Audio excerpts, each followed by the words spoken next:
प्रदेश विधानसभा budget सत्र का 10वें दिन आज कार्रवाई शुरू होते ही सदन गर्मा गया। प्रश्नकाल शुरू होने से पहले ही विपक्ष ने शिमला के माल रोड पर युवक की हत्या को लेकर पॉइंट ऑफ ऑर्डर के तहत चर्चा की मांग की और पुलिस की कार्यप्रणाली पर सवाल उठाया। नेता प्रतिपक्ष जयराम ठाकुर ने पुलिस पर विधायकों के फोन टैपिंग के आरोप लगाते हुए कहा कि प्रदेश में कानून व्यवस्था ध्वस्त हो चुकी है। उन्होंने सुधीर शर्मा को जान से मारने की धमकी और पूर्व विधायक बंबर ठाकुर पर हुए हमले का भी उल्लेख किया। जवाब में संसदीय कार्य मंत्री हर्षवर्धन चौहान ने कहा कि सरकार मामले को लेकर गंभीर है और इसकी जांच की जा रही है। सुधीर शर्मा ने कहा कि धमकी के बारे में सरकार को जानकारी है और मुख्यमंत्री व डीजीपी से भी बात हुई है।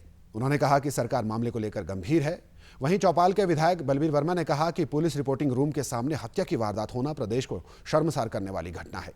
आरोपी हत्या करके चंडीगढ़ फरार हो गया और पुलिस कुछ भी नहीं कर सकी। उन्होंने कहा कि प्रदेश में कानून व्यवस्था चरमरा गई है।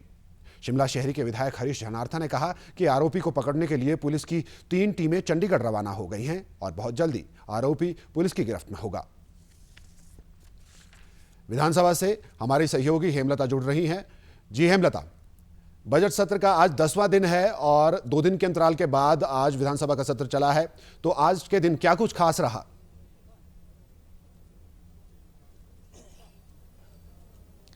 बिल्कुल कुलदीप, जैसा आपने अभी जिक्र किया कि आज प्रश्नकाल शुरू होने से पहले ही जो मॉल रोड पर घटना हुई है उसका मुद्दा जम करके आज जो है सदन में गूंजा है और जो विधायक बलबीर वर्मा हैं उन्होंने पॉइंट ऑफ ऑर्डर मांगा है।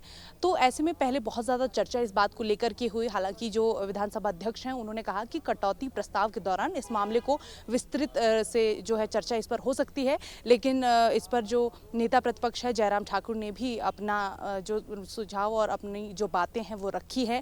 उनका साफ तौर पर ये कहना है कि मॉल रोड जैसे स्थान पर ऐसी घटना होना कानून व्यवस्था पर कहीं ना कहीं एक बहुत बड़ा प्रश्न चिन्ह है।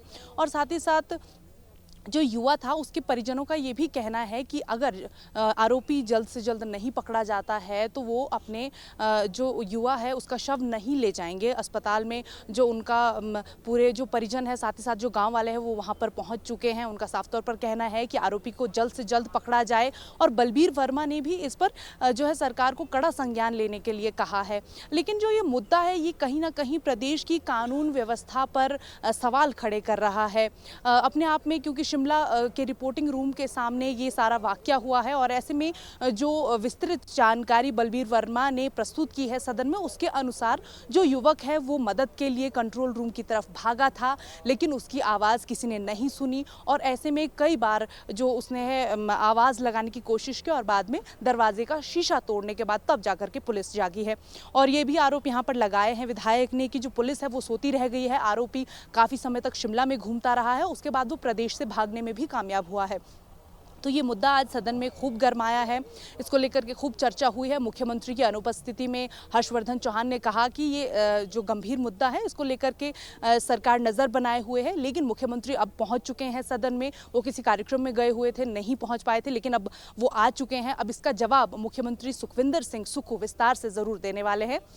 तो सवाल तो रहेगा ही कुलदीप, लेकिन कानून व्यवस्था को लेकर के विपक्ष ने सरकार को ज़रूर आड़े हाथ लिया है। जी हेमा, कहीं ना कहीं वाकई में माल रोड पर इस तरह की घटना होना अपने आप में कानून व्यवस्था पर सवाल खड़े करता है। हेमा, जिस तरह से प्रदेश में कल राज्यसभा के चुनाव होने जा रहे हैं, तो ऐसे में राज्यसभा चुनावों को लेकर दोनों ही दलों की क्या रणनीति है?